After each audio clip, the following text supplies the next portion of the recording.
नमस्कार, आप देख रहे हैं न्यूज 18 का डिजिटल प्लेटफॉर्म। मैं हूं आपके साथ रुचिका राज। ईरान की राजधानी तेहरान की सड़कें इस वक्त आंसुओं और नारों से पटी पड़ी है। ईरान के पूर्व supreme leader Ayatollah Ali Khamenei का अंतिम संस्कार पूरे सरकारी और सैन्य सम्मान के साथ चल रहा है। ताबूत के ठीक पास खड़े होकर के उनके 3 बेटे मुस्तफा, मीसम और मसूद खामेनेई रो रहे हैं, अपने पिता के लिए दुआ मांग रहे हैं।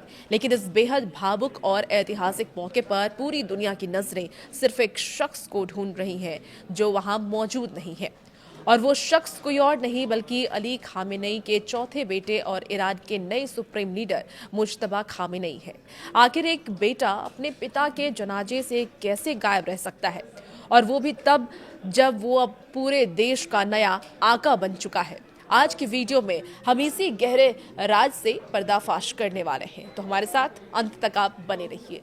ईरान के सरकारी मीडिया ने जब तेहरान के इमाम खुमैनी ग्रैंड मुसल्ला से लाइव टेलीकास्ट दिखाया तो हर कोई हैरान रह गया। अली खामेनेई के 3 बेटे जिसमें मुस्तफा, मीसम और मसूद वहां सिर झुकाए नमाजे जनाजा पढ़ रहे थे। इसी बीच मसूद खामेनेई को अपने आंसुओं को पोंछते हुए साफ देखा जा सकता था। माहौल बेहद गमगीन था। वहां सिर्फ पूर्व सुप्रीम लीडर का ही ताबूत नहीं था, बल्कि अमेरिकी और इजरायली हमले में मारे गए उनके परिवार के 4 अन्य सदस्यों के ताबूत भी कतार में रखे हुए थे।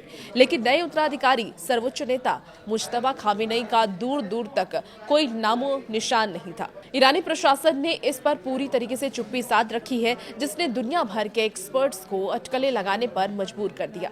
तो आखिर मुज्तबा खामेनेई के गायब रहने की असली वजह क्या है? देखिए, डिफेंस एक्सपर्ट्स और खुफिया रिपोर्ट्स के माने तो इसके पीछे सबसे बड़ा कारण है सुरक्षा का भीषण खतरा। आपको याद दिला दे कि अयातुल्ला अली खामेनेई की मौत पिछले दिनों इजरायल और अमेरिकी हमले में हुई थी, और इस हमले में उनके परिवार के कई लोग मारे गए और रिपोर्ट्स के मुताबिक मुज्तबा खामेनेई भी उस वक्त गंभीर रूप से घायल हो गए थे। इजरायल और अमेरिका ने मुज्तबा को भी अपने हिट लिस्ट में रखा हुआ था। ऐसे में अगर मुज्तबा लाखों की भीड़ के बीच सार्वजनिक रूप से सामने आते तो इजरायल या मोसाद के उन पर ड्रोन या मिसाइल अटैक करना बेहद आसान हो जाता।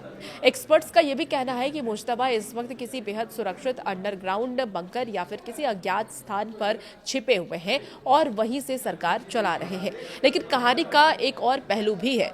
कुछ एक्सपर्ट्स का यह भी मानना है कि सिर्फ सुरक्षा का मामला नहीं है, बल्कि इसके पीछे ईरान की अंदरूनी राजनीति और सत्ता का पावर स्ट्रगल भी हो सकता है। मुज्तबा खामेनेई ने भले ही अपने पिता की जगह सुप्रीम लीडर की गद्दी संभाल ली हो, लेकिन ईरान के कट्टरपंथी गुटों और IRGC के भीतर उनके नेतृत्व को लेकर के क्या राय है, ये अभी पूरी तरीके से साफ नहीं है। हालांकि मुज्तबा के बयान लगातार ईरानी सरकारी मीडिया और टेलीविजन पर प्रसारित हो रहे हैं, जो ये दिखाता है कि कंट्रोल उन्हीं के हाथ में है। पर उनका जनता के सामने ना आना उनकी लीडरशिप पर कई तरह के सवाल खड़े कर रहा है। लाखों लोगों की भीड़, रोते हुए भाई और गायब रहा देश का सबसे बड़ा लीडर। ईरान के इतिहास में ऐसा मंजर पहले कभी नहीं देखा गया।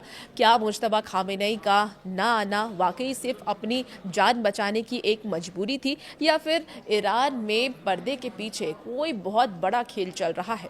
आपको क्या लगता है, क्या मुज्तबा का जनाजे से गायब रहना सही फैसला था? अपनी राय कमेंट बॉक्स में आप जरूर बताइएगा, और भी ऐसे वीडियोस के लिए आप बने रहिए न्यूज़ 18 बिहार झारखंड के साथ।